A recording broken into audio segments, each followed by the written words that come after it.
Child specialist ہیں, paediatric ہے, ان سے بات کرتے ہیں کہ یہ بیماری ہے کیا. ڈاکٹر خزیمہ آپ کو ویلکم کہتے ہیں جاگو لاہور میں. کیسے ہیں آپ؟ ٹھیک ہے جی الحمدللہ, آپ کیسے ہیں؟ میں بھی بالکل ٹھیک ٹھاک. ڈاکٹر صاحب یہ کیا پائکا کیا بیماری ہے؟ بچوں کو تو میں نے بھی دیکھا ہے, آپ نے بھی دیکھا ہوگا, ہم سب نے جتنے بھی لوگ بیٹھے ہوئے وہ وٹنس کرتے ہیں کہ بچپن میں مٹی بچے کھا رہے ہوتے ہیں, دیواروں پہ جو وہ پینٹ لگا ہوتا ہے اس کو کھا رہے ہوتے ہیں, بہت سے بچے جو ہے وہ اپنا ریزر ربڑ جو ہوتا ہے وہ کھا رہے ہوتے ہیں. تو یہ ایک بیماری ہے کھانا؟ دیکھیں آپ اس کو ایک بیماری کہیں یا ایک کنڈیشن کہیں, اچھا مطلب یہ ایک پرابلمٹک ایک چیز تو ہے جو کہ بچوں میں موجود ہے, اور ایک سگنیفیکنٹ اماؤنٹ آف بچے اس چیز کے ساتھ پریزنٹ کرتے ہیں.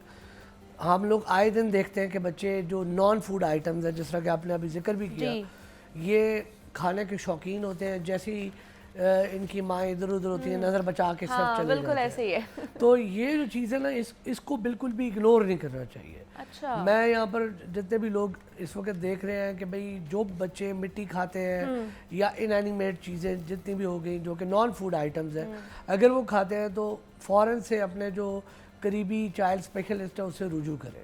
اس کی وجہ یہ ہے کہ اگر آپ اسی طرح اس بچے کو چھوڑ دیں گے تو اس کے پھر جو رزلٹس ہیں وہ کئی دفعہ بہت بھیانک ہوتے ہیں, جیسے کہ بار بار پیٹ کی انفیکشن کا ہونا, پیٹ میں کیڑوں کا پیدا ہونا, پھر اس کے بعد جو ہے یہ آئرن ڈیفیشنسی کر دیتا ہے اور اس کی وجہ سے ایچ بی لو ہو جاتی ہے. اور بہت سارے بچے ہمارے پاس بڑے لو ایچ بی کے ساتھ آتے ہیں, اور اگر مطلب اس میں کئی دفعہ بلڈ ٹرانسفیوژن تک کرنی پڑ جاتی ہے. اچھا, اب آپ نے کہا کہ اس کی وجہ سے آئرن ڈیفیشنسی ہو جاتی ہے, بٹ ہمارا کانسیپٹ یہ ہے کہ ہم لوگ جو سنتے ہیں کہ اگر بچہ یہ چیز کھا رہا ہے نا تو اٹ مینس کہ اس کو یہ چیز کی ڈیفیشنسی ہے, جس طرح آئرن کی ڈیفیشنسی ہے یا زنک کی ڈیفیشنسی ہے یا خون کی ڈیفیشنسی ہے, اس لیے بچہ یہ چیز کر رہا ہے. تو یہ کیا آلٹرنیٹ ہے اور ہم اس کو اس کے ساتھ مکس میچ کر رہے ہیں؟ دیکھیں آپ بالکل صحیح کہہ رہی ہیں, یہ دونوں چیزیں جو ہے نا آپس میں کنیکٹڈ ہیں. ٹھیک ہے, مطلب پائکا جو ہے اس کی وجہ آئرن ڈیفیشنسی ہو سکتی ہے, اور pica leads to iron deficiency بھی ہے. یعنی کہ اس میں اب میں آپ کو ایک پریکٹیکل ایگزامپل دوں. اکثر مائیں اپنے بچوں کو دودھ بہت پلاتی ہیں, جی ٹھیک ہے, ان کا یہ خیال ہے کہ دودھ بہت اچھی غذا ہے, اور مطلب ٹھیک ہے 6-8 مہینے تک دودھ ایک امپورٹنٹ غذا ہے, لیکن اس کے بعد دوسری غذاؤں کی اہمیت بڑھ جاتی ہے. تو جب وہ بہت زیادہ دودھ پلاتی ہیں تو وہ آئرن ڈیفیشنسی کر دیتا ہے. آئرن ڈیفیشنسی کر دیتا ہے. اگر اوور آپ دودھ پلائیں, ایک خاص حد سے کراس کر جائیں, کئی بچے 1-1 لیٹر دودھ پر ڈے پی رہے ہوتے ہیں. اچھا, یہ میرے لیے بڑی حیران کن بات ہے. اور مائیں کیا کرتی ہیں, وہ کہتی ہیں جی ویسے تو کچھ کھاتا نہیں, چلو دودھ ہی پیتا پلا دیتے ہیں, فیڈر تو اس کی وجہ سے ہوتا ہے آئرن ڈیفیشنسی. آئرن ڈیفیشنسی کی وجہ سے ارج جاتی ہے انینیمیٹ یا نان فوڈ آئٹم کی طرف, اور وہ جب نان فوڈ آئٹم کھاتے ہیں تو وہ فردر اس کو ڈیکریز کرتا ہے. یہ آج ماؤں کو نا بہت اچھا پوائنٹ پتا چلا ہے کہ زیادہ دودھ بھی نہیں پلانا ہے بچوں کو, وہ بھی آئرن. آپ کیلشیم کی جگہ آپ کہہ رہے ہیں کہ کیلشیم زیادہ ہوگا, آپ آئرن کو ڈیفیشنٹ بنا رہے ہیں. بالکل ایسے ہی ہے. دیکھیں access of every thing is bad, چاہے کوئی اچھی چیز بھی ہو. ایک مناسب مطلب اماؤنٹ میں چیزیں جب دی جاتی ہیں ایک بیلنسڈ وے سے, تو ان کے افیکٹ بہت اچھے آتے ہیں. تو یہ چیز ہمیں ریئلائز کرنی چاہیے کہ کوئی بھی چیز, صرف دودھ ہی نہیں اور بھی بہت ساری چیزیں ہیں. جیسے آپ دیکھیں کئی لوگ بہت جنک فوڈ کھانے کا شوقین ہوتے ہیں, وہ بھی چیز ہیزارڈس ہے. تو پوائنٹ ہے کہ آپ کا پوائنٹ بالکل صحیح تھا کہ آئرن اور زنک اور دوسری ڈیفیشنسی یہ پائکا کی طرف لے کے جاتی ہے, اور پائکا جو ہے اس کو فردر خراب کرتا ہے, کیونکہ اس کی وجہ سے ہوتا یہ ہے کہ پیٹ میں کیڑے پڑنے کا ڈر ہوتا ہے, اور وہ آپ کے ایچ بی کو فردر لو کر دیتا ہے. اور اس کے علاوہ بھی ایسی کنڈیشنز ہیں, مطلب آپ ایسی انینیمیٹ چیزیں کھا رہے ہیں جو کہ آپ کی جو ایپیٹائٹ ہے اس کو بہت ڈیکریز کر دیتی ہے. کئی بچے بال کھا رہے ہوتے ہیں, کئی بچے مطلب چونا کھا رہے ہیں, ایگزیکٹلی پیپر بھی اس میں ہی آ جاتا ہے. تو یہ ساری چیزیں جو ہے نا آپ کہہ رہے ہیں ایک سائیکل میں بچہ سٹک ہو جاتا ہے, اور اس سائیکل کو بریک دینا پڑتا ہے. اگر آپ اس سائیکل کو روکیں گے نہیں تو بچہ فردر ڈیٹیریٹ ہوتا رہے گا, اور پھر چیزیں کمپلیکیٹ ہو. لیکن ڈاکٹر صاحب یہ پائکا, یہ جو بیماری ہے, یہ کنڈیشن ہے, یہ کتنی عام ہے کہ مطلب اگر کیا سارے بچے ہی اس کا شکار ہو جاتے ہیں, جو لوگ صرف مٹی یا یہ جو ہم چیزیں بتا رہے ہیں, مٹی, چاک, ربڑ, پیپر کھا رہے ہیں یا چونا کھا رہے ہوتے ہیں, یہی بچے اس کا شکار ہیں یا عام طور پر بھی یہ دیکھی جاتی ہے؟ دیکھیں ویسے تو پریڈکٹ کرنا مشکل ہے, یہ وہی ہے آپ کہہ لیں, یہ سمٹمز کہہ لیں یا سائنس کہہ لیں, جن کی بیس پہ ہم ڈائگنوز کرتے ہیں. اکثر مائیں لے کر آتی ہیں اور آ کے بتاتی ہیں جی کہ یہ بچہ ہمارا مٹی بہت کھاتا ہے, چونے کی طرف بڑا چلا گیا ہے, سیمنٹ کہیں ملتا ہے وہاں کھا لیتا ہے, تو اسے ہمیں اندازہ ہو جاتا ہے کہ اس کا یہ پرابلم چل رہا ہے. اب وہی والی بات ہے کہ کئی دفعہ ڈیفیشنسیز جو ہیں وہ اس طرف لے کے جا رہی ہیں, اور اگر جو بچہ ایک لمبے پیریڈ کے لیے چیز کھاتا ہے تو اس کی کنڈیشن فردر ڈکریز مطلب فردر ڈیٹیریٹ ہو جاتی ہے, اور پھر جو ہے نا اس کی کمپلیکیشن آتی ہے جو میں نے آپ کو بتایا. اکثر ان بچوں میں پیٹ کے کیڑے بہت زیادہ ہیں, ٹھیک ہے, ان کے پیٹ میں بہت درد ہوتا ہے, کئی دفعہ سٹمک انفیکشن کی وجہ سے وومٹنگ کے ساتھ آ جاتے ہیں, اور میں نے بتایا آئرن ڈیفیشنسی کی وجہ سے بہت پیل ہوتے ہیں, اور پھر جو ایچ بی لو ہونے کی وجہ سے کمپلیکیشن ہے کئی دفعہ ان کے ساتھ بھی پریزنٹ کرتے ہیں لوگ. تو بیسیکلی پھر یہی آ جاتا ہے کہ آپ کا صفائی بہت امپورٹنٹ ہے, ٹھیک ہے, اور ہمیشہ ایک بیلنس ڈائٹ کی طرف بچوں کو لے کے جائیں تاکہ ان میں نیوٹریشنل ڈیفیشنسیز ہی نہ ہو. نیوٹریشنل ڈیفیشنسیز نہیں ہوں گی تو ان کی ارج نہیں ہوگی, ارج نہیں ہوگی تو آٹومیٹکلی وہ اسٹیبل رہیں گے. لیکن کچھ سائیکولوجیکل کنڈیشن بھی ایسی ہیں جو کہ پائکا کی طرف لے کے جاتی ہیں. کچھ ڈیولپمنٹل پرابلمز ہیں, جیسے آپ نے دیکھا ہوگا جو ڈیولپمنٹل ڈیلیڈ بچے ہوتے ہیں جو کہ آپ کے برین ان کے گروتھ صحیح نہیں ہوتی, ان میں بھی یہ چیز پائی جاتی ہے, اور کچھ اور سرٹن میڈیکل کنڈیشن ہے جس میں بھی یہ چیزیں دیکھی جاتی ہیں. لیکن جو بچے آپ کے پاس آتے ہیں پھر ان کا کیا ٹریٹمنٹ ہوتا ہے, کس طرح کی چیزیں یا کس طرح کا ٹریٹمنٹ, اور اس کے بعد وہ مکمل طور پہ ٹھیک ہو جاتے ہیں اور یہ پائکا کا شکار نہیں ہوتے ہیں؟ ہاں اچھا, ایک چیز آپ کی جو آپ نے سوال پوچھا تھا وہ رہ گیا کہ بھئی میں بتانا چاہتا ہوں ایک سگنیفیکنٹ بچے آتے ہیں اس کنڈیشن کے ساتھ, نہ ہی آپ کہہ لیں کہ مطلب بہت تھوڑی ہے, نہ ہی ایسے ہیں کہ آپ کہیں کہ بہت زیادہ, لیکن ایک مناسب. ڈاکٹر صاحب آپ ہمیں بتا رہے تھے کہ اس کا ٹریٹمنٹ کیا ہو سکتا ہے, اگر آپ کے پاس جیسے بچے آتے ہیں تو اس کا کیا ٹریٹمنٹ ہوتا ہے, اور وہ اس ٹریٹمنٹ کے بعد بالکل ٹھیک ہو جاتے ہیں اور اس طرح کی جو چیزیں وہ نہیں کھاتے ہیں؟ دیکھیں ٹریٹمنٹ ڈیپینڈ کرتا ہے کاز پہ. سب سے پہلے آپ کو آئیڈینٹیفائی کرنی ہے کہ کیا وجہ ہے کہ بچے کو یہ ہوا, کیا یہ واقعی اس کا دودھ زیادہ پینے کی وجہ سے ہے, یا اس کی کوئی نیوٹریشنل ڈیفیشنسی ہے کیونکہ اس کا جو ہے کھانا پینا صحیح نہیں ہے, مناسب نہیں ہے, بیلنس ڈائٹ نہیں ہے, یا پھر کوئی اور کنڈیشن ہے میڈیکل جس کی وجہ سے ہو رہا ہے. جب آپ آئیڈینٹیفائی کر لیتے ہیں کاز تو اس کو پھر آپ ٹریٹ کرتے ہیں. جو وجوہات جن کے ساتھ ہمارے پاس بچے سب سے زیادہ لائے جاتے ہیں وہ آئرن ڈیفیشنسی ہے. اب آئرن ڈیفیشنسی میں نے آپ کو بتایا, ایک تو کئی دفعہ ہم لوگ جب ہسٹری میں پوچھتے ہیں اور پتہ لگتا ہے کہ بچے کا انٹیک بہت اچھا نہیں ہے تو ہم اسے سب سے پہلے نیوٹریشنلی کاؤنسل کرتے ہیں کہ کون سی ڈائٹس ہیں جس میں آئرن یا زنک کی اچھی اماؤنٹ ہے, وہ بچے کی ڈائٹ میں بڑھائی جاتی ہے, اور سوشیو اکنامک سٹیٹس دیکھ کے, کیونکہ آپ کو پتہ ہے کہ گوشت اور یہ چیزیں ہر کوئی افورڈ نہیں کر سکتا, ایون پھل بھی اتنے مہنگے ہو چکے ہیں کہ وہ بھی نہیں کر سکتا. کئی دفعہ ہمیں سپلیمنٹس میں جانا پڑتا ہے. اب یہ ڈپینڈ کرتا ہے کہ کنڈیشن کیسی ہے. پھر کچھ ٹیسٹ ہے جیسے ہوتا ہے کہ خدا نہ خواستہ پیٹ میں کیڑے وغیرہ تو نہیں ہے, اور اکثر بچوں میں دیکھا گیا ہے کہ جو پائکا والے ہوتے ہیں ان کے پیٹ میں کیڑے بھی ہوتے ہیں, تو اس کے لیے کیڑوں کے لیے دوائی دی جاتی ہے. اور اگر کوئی انٹسٹائن کی انفیکشن چل رہی ہے, اسٹمک کی انفیکشن ہے, تو اس کے لیے بھی میڈیسن دی جاتی ہے. تو جو موسٹ کامن چیز ہمارے پاس آتی ہے وہ آئرن زنک ڈیفیشنسی کے ساتھ آتے ہیں, اور ٹیسٹ کرا کے ہم اس کو آئیڈینٹیفائی کرتے ہیں اور پھر اس کا ٹریٹمنٹ دیتے ہیں اکارڈنگلی. لیکن اگر کوئی اور کنڈیشن ہے تو پھر اس کی اکارڈنگلی اس کی ٹریٹمنٹ ہوتی ہے, چاہے وہ میڈیکل کنڈیشن ہے. لیکن اس میں نیوٹریشنل کاؤنسلنگ تقریباً ماں کو ہر اس میں کرنی پڑتی ہے, لیکن اور باقی جو ٹریٹمنٹ ہے وہ اسپیسیفک کاز ریلیٹڈ ہوتا ہے کہ اس کی ایگزیکٹ کاز کیا تھی جس نے کیا. وہ یہ ہے کہ کاز آئیڈینٹیفائی کر کے ڈاکٹر ساری چیزیں ٹیسٹ وغیرہ کر کے پوچھ کے پھر اس کے بعد ٹریٹمنٹ ریکمینڈ کرتے ہیں کہ کیا ٹریٹمنٹ ہوگا. وہ کاؤنسلنگ بھی ہو سکتی ہے پیرنٹس کی کہ آپ ہائیجین کا خیال رکھیں, زیادہ سے زیادہ جو دودھ کا استعمال آپ کریں اس کو لمیٹڈ کریں, اور ساتھ جو سالڈ چیزیں ہیں وہ بھی بچوں کو انٹروڈیوس کرائیں تاکہ ان کی نیوٹریشن جو ڈیفیشنسی ہے وہ پوری ہو سکے. تو پائکا کے حوالے سے ہم بات کر رہے تھے, یہ بیماری ہے کیا اور اس کو کس طرح ٹریٹ کیا جا سکتا ہے. ڈاکٹر خزیمہ بخاری صاحب ہمارے ساتھ موجود ہے. ڈاکٹر صاحب بہت شکریہ آپ کا کہ آپ آئے. بریک لیتے ہیں, یہاں پہ ملتے ہیں اس بریک کے بعد.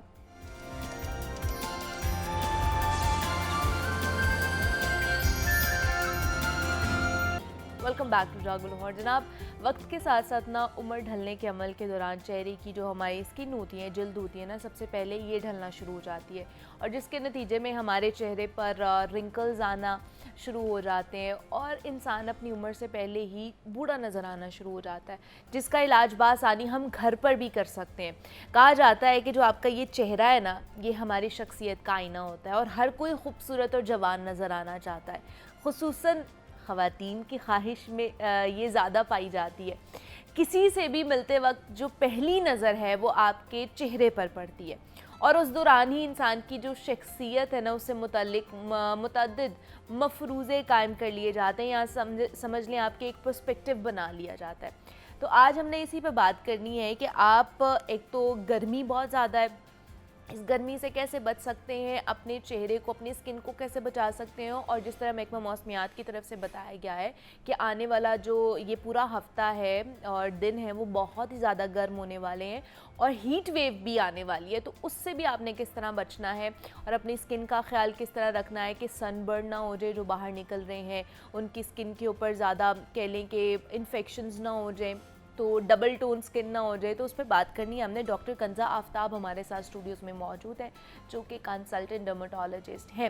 تو ڈاکٹر صاحبہ سے آپ کی ملاقات کراتے ہیں. ڈاکٹر کنزا آپ کو ویلکم کہتے ہیں جاگو لاہور میں. کیسی ہیں آپ؟ ٹھیک ہے، بہت شکریہ. بالکل ٹھیک ٹھاک. ڈاکٹر کنزا ایک تو بہت زیادہ گرمی پڑ رہی ہے، آج بھی زیادہ سے زیادہ جو ٹیمپریچر ہے 42 تک جانا ہے اور آگے ہیٹ ویو بھی آنی ہے. تو اب ہم سے سارے یہی سوال کر رہے تھے کہ ڈاکٹر کو بلائیں اور ہمیں بتائیں کہ بھائی ہم نے اس سے کیسے بچنا ہے، اور دوسرا ہم نے اپنی اسکن کا خیال کس طرح رکھنا ہے، کیونکہ گرمیوں میں ہماری اسکن ڈل ہونا شروع ہو جاتی ہے، ٹو ٹون ہونا شروع ہو جاتی ہے، وہ گلو نہیں آتا ہے. تو ہم اس کا کیا کریں؟ جی بالکل. جی منیبہ، بہت ضروری بات ہے کہ ہماری پروٹیکشن جو ہے وہ سب سے پہلے سٹارٹ ہوتی ہے فزیکل پروٹیکشن سے. اوکے، ٹھیک ہے، اس میں کچھ پیسے نہیں لگتے ہیں. اب سب سے پہلے کوشش کریں کہ جو پیک آورز ہیں دھوپ کے اس میں نہیں نکلنا چاہیے. اگر نکلنا بھی پڑے تو کوریج ہونی چاہیے آپ کے پاس. ٹھیک ہے. ہمارے ہاں یہ ہوتا ہے کہ وائٹ کپڑا رکھ لیا جائے، لوز فٹنگ کلوتھس پہنے جائیں، اور جو وائٹ کپڑا ہوتا ہے نا یہ یو وی ریز کو ریفلیکٹ کرتا ہے. اوکے، جتنی بھی یو وی ریز یا دھوپ کی مضر شعائیں آتی ہیں وہ ریفلیکٹ ہو جاتی ہیں وائٹ کلر کی وجہ سے. تو آپ جتنے ہلکے رنگ کے کپڑے ہیں یا وائٹ پریفریبلی وائٹ کلر کا استعمال کریں زیادہ، اور چہرے کو ڈھانپ کے جائیں باہر. اور اس کے بعد سن بلاک بھی ضروری ہے، سن بلاک ضرور لگائیں، لیکن سب سے پہلے فزیکل پروٹیکشن ہے، جیسے کہ چہرہ ڈھانپ کے جائیں، امبریلا ہو اور وائٹ کلر کے کپڑے پہن لیں، کپڑا رکھ لیں، کچھ بھی ہے وہ فزیکل پروٹیکشن زیادہ ضروری ہے. زیادہ ضروری ہے بالکل.